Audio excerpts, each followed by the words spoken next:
So what we have here is the all-new, fully redesigned 2018 Ford Expedition. Now this is their big SUV. Like the Lincoln Navigator, which shares a lot of its internals, it's really quite good. Unlike the Navigator though, I think I like the grille and the whole front of this a little bit better. It's a little more tapered, it's not quite as imposing and flat. Under the hood, a 3.5 liter twin turbo V6 that puts out 375 horsepower. Unless you get this, the Platinum trim, which has 400, and that's mated to a 10-speed automatic transmission. So you get a combination of good acceleration off the line as well as good fuel economy up high. Right here, 22-inch wheels. Normally, we're not a fan of wheels that big because they tend to stiffen up the ride a bit, but not so much with this because we have a decent amount of sidewall. Further down the line, we have some nice chrome accents on the mirror caps as well as this bottom of the greenhouse. Otherwise, it's fairly plain on the side, and I'm actually okay with that. One thing that I do really like though, power deployable running boards. With a car this big, that's pretty much a requirement, especially if you have smaller passengers. With a top trim SUV like this, you would expect it to have a hands-free power liftgate, as this does. Now, there's not a whole lot of space back here, just over 19 cubic feet. One thing back here that's also cool, once we fold this up, is this split level cargo organizer. So you drop these tabs here and here, and now you have this nice little barrier so that stuff you have here, whether it's grocery bags or sports equipment, won't come rolling out if you're parked on an incline. It also transforms to a shelf, like so, and this glass window here actually flips up, so you have added access. The problem is, well, it's a little bit tall, so taller people would not have so much of a problem getting into this area, but shorter people probably not so much. Also, back here we have power folding seats. So now you have the flexibility of cargo and passengers. Another thing that's nice is this negative angle here at the lip of the cargo area. So if you have fruits and cans or something rolling around back here and you're parked on an incline again, probably won't go rolling down. You won't have to chase them going down the street. There's a lot of elements that remind me of F-150, and that's not entirely a bad thing. It's a nice, angular, almost utilitarian approach to an interior. Materials quality is about what you'd expect from a nicer version of the F-150. Storage, we have some decently sized cup holders here, a slide bin here that has a wireless charging pad as well as 2 USB ports. We have here the Sync 3 infotainment system, which is their latest, greatest, and I actually quite like it. Add in standard Apple CarPlay and Android Auto, and it's one of the easier systems to use for sure. Audio quality from the B&O system is really quite good as well. Maybe not super high-end audiophile quality, but certainly enough to get some good bass and some nice clear highs as well. On the steering wheel, plenty of useful buttons for cruise control on the left and audio on the right. As well as some voice command buttons as well. The instrument cluster has 2 analog gauges that are flanking a central color display for all your trip computer, fuel economy, as well as a bunch of other information that come in handy as you're driving and even off-roading. The seats themselves are really well shaped and generously padded. In this top trim, we also have ventilation, and a hot day like today, it really proves its worth. After, let's say, several hours of driving this, I can't see a whole lot of fatigue coming from seat comfort.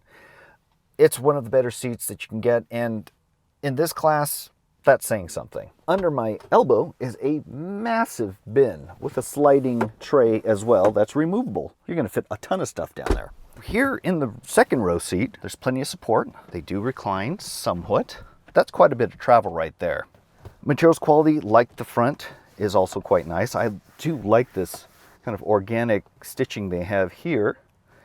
And all of your elbow touch points are really nicely padded. In this trim, we also have a tri-zone climate control back here, a household power outlet, as well as 2 more USB ports. Optionally, they do have some rear entertainment headrests that will either play DVD or even stream from mobile devices. So one good smart feature that they built into this is When you need to access the third row, you just hit the button here and unlocks it. That means that this whole thing slides forward and tilts forward. So if you have a child seat in here, you don't necessarily have to take it out. Of course, you need to take the kid out, but that's a pretty decent pass-through to get to the third row. And it doesn't take that much effort to push it back, so maybe a kid could actually do it on their own. As you'd expect with something this size, the third row space is quite generous. I'm 5'10" and I fit back here just fine. And in general, you're not going to be putting, let's say, adults back here if you don't have to. In a pinch, it is totally fine, and even for, let's say, a longer trip, I'd be totally fine back here too. Now, the materials quality isn't quite as nice as the first two rows. This is a pretty hard elbow touch point here that would get on my nerves after a little while, but these have a power recline, which is unusual, as well as another USB port here and on the other side as well. So you are really well covered.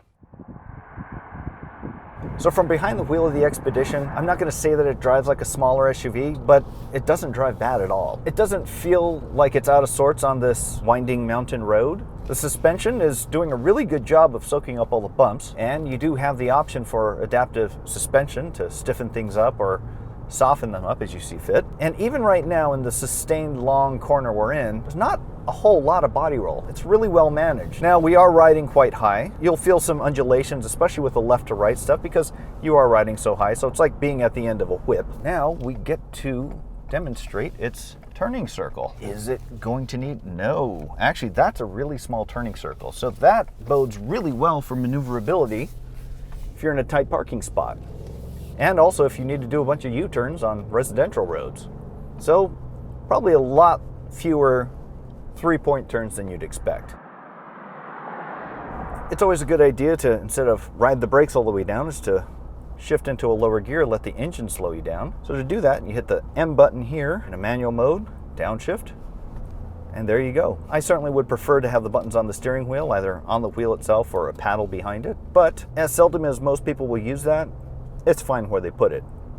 Now we have a rotary selector here for the gears. It's all right. I mean, it takes a little getting used to, but it is better than the push button transmission that you'll find in some other cars. As far as road and wind noise, well, I'm hearing some of both, but they're really not that bad. The stereo is off, so if I were to just turn it up a little bit, it would drown it right out. There's obviously a lot more noise coming through than the Navigator, but this is a good 200 or 300 pounds lighter than the Navigator, so you're going to make up those small inconveniences with fuel economy and drivability.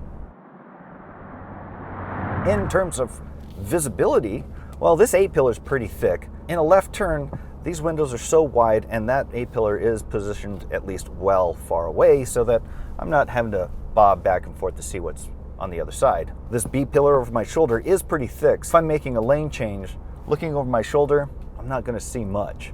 At least the mirrors are wide enough to give you a better idea. Combine that with a blind spot monitor, it takes a lot of that guesswork and stress out of it. And when it comes to towing, the Expedition does it really well.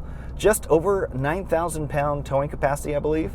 And yeah, that's what we like to call best in class. You do have the reverse trailer assists. I don't know about you, but for me, when I'm backing up a trailer into a spot, I break out into a cold sweat.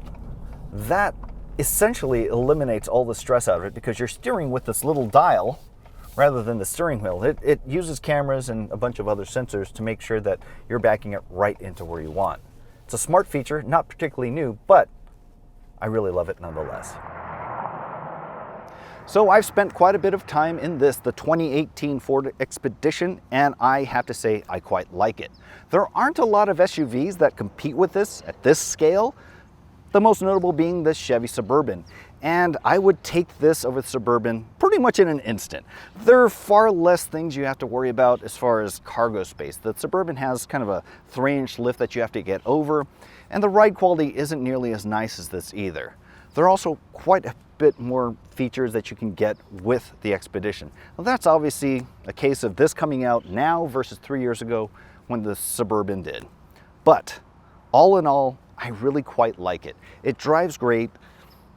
The pricing is pretty reasonable considering the size of the car, starting around $50,000 for the base model all the way up to about $80,000 for the top trim like this. Compared to the Lincoln Navigator, on which they share a mutual platform, there's not a whole lot difference as far as engine, transmission, all that stuff, but the Lincoln Navigator certainly has more style and bling. This is a lot more utilitarian and useful, but it's also $20,000 less when you're talking about trim levels from bottom to top. Now, if you are considering either of them, honestly, it's going to come down to your budget. How much bling do you really want?